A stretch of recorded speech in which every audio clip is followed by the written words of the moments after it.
Hello, friends. This is Dave Hurwitz, executive editor at ClassicsToday.com, here with Rafael Payare, he of the big hair, doing Schoenberg, oh boy, Pelleas und Melisande, and Verklärte Nacht, Transfigured Night. Oh, yes.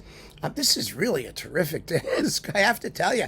I mean, yes, it's chromatic sludge. I mean, it's a chromatic sludge fest. But as with everything in the world of music, and maybe art generally, there is good sludge, and then there's just sludgy sludge. And these pieces are good sludge. I mean, they really are. Pelleas and Melisande is the tougher of the two. Verklärte Nacht has always been one of Schoenberg's most popular pieces, probably because of the title. Frankly, people think, ooh, Transfigured Night. And because it's essentially a giant D minor chord with filler notes to make it chromatically sludgy that clarifies at the moment of transfiguration into a glorious D major chord. It's kind of like Death and Transfiguration for strings, which does something rather similar, actually. But the bottom line is it's beautifully performed here. It's flowing, it's supple, it has clarity of line, which we really need in this piece. And the final transfigured part has this sort of upwelling of emotion that's it doesn't always, not all performances, it moves nicely, and it's very, very convincing. Payare, he does this stuff really, really well. And Pelleas is, if anything, even better. It doesn't get performed all that frequently because it's chromatic sludge. I mean, the problem with Pelleas and Melisande is that it can sound very undifferentiated. It's very, very thick. The orchestration has wonderful moments. There are wonderful shimmery things and trombone glissandi and, huge eruptive climaxes. It has all those things. But getting from one to the other is the problem. It can sound really, really overly dense, and it bogs down very easily. You have to keep it moving. This performance lasts 43 minutes, which is it's relatively typical. And it's a pleasure to listen to. I mean, Payare manages to get down into the texture, and he's not one of those people who makes the mistake of thinking that you need to hear everything all the time, who puts everything on an equal level of chromatic sludgitude. You know what I mean? It's not all there in your face. He actually isolates things like the tune. The music that represents Melisande is a little bit different from, the introduction and, the scene in the castle and the creepy, spooky stuff. And he enjoys the opportunities that Schoenberg offers for color and texture, and he doesn't just, like I said, clog up the gears. Let's put it that way.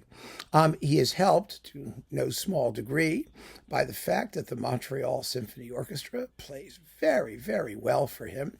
I mean, they really do. He's a good conductor. He really is. I mean, people sometimes take me to task because I make fun of the way people look or what they're doing. But the truth is, it's like Yuja Wang and her dresses, or the look is part of the package, right?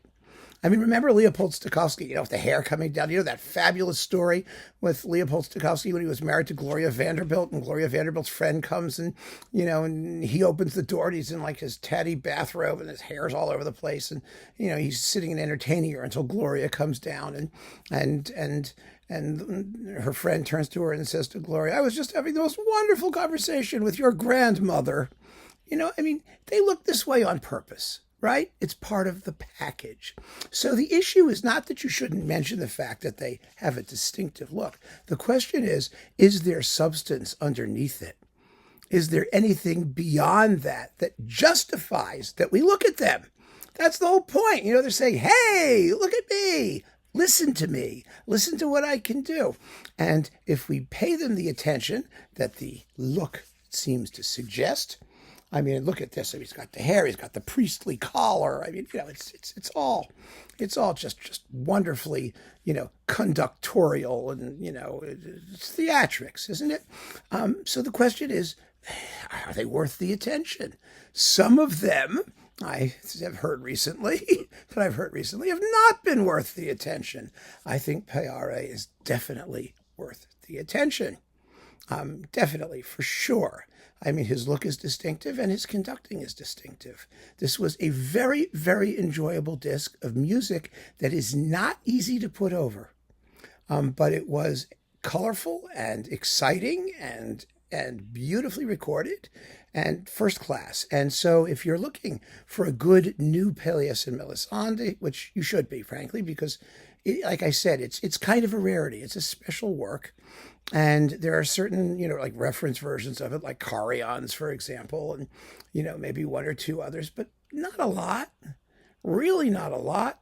And so it's wonderful to have a recording of this piece, which is so compelling. And the Verklärte Nacht is a tremendous bonus. I mean, so between the two, you've got 72 minutes of really, really serious music and very, very, very well done. I enjoyed it, and I'm looking forward to more. This guy's good. I mean, his Mahler Fifth was really good. I'm hopeful, and it's great that PentaTone, who engineered this very beautifully, has some top-notch talent, because some of the stuff that they've been releasing just has been, and you want them to have somebody you can root for. So I'm rooting for these folks. Keep up the good work, everyone. It's a pleasure, and keep on listening. Thank you so much for joining me, friends. Take care.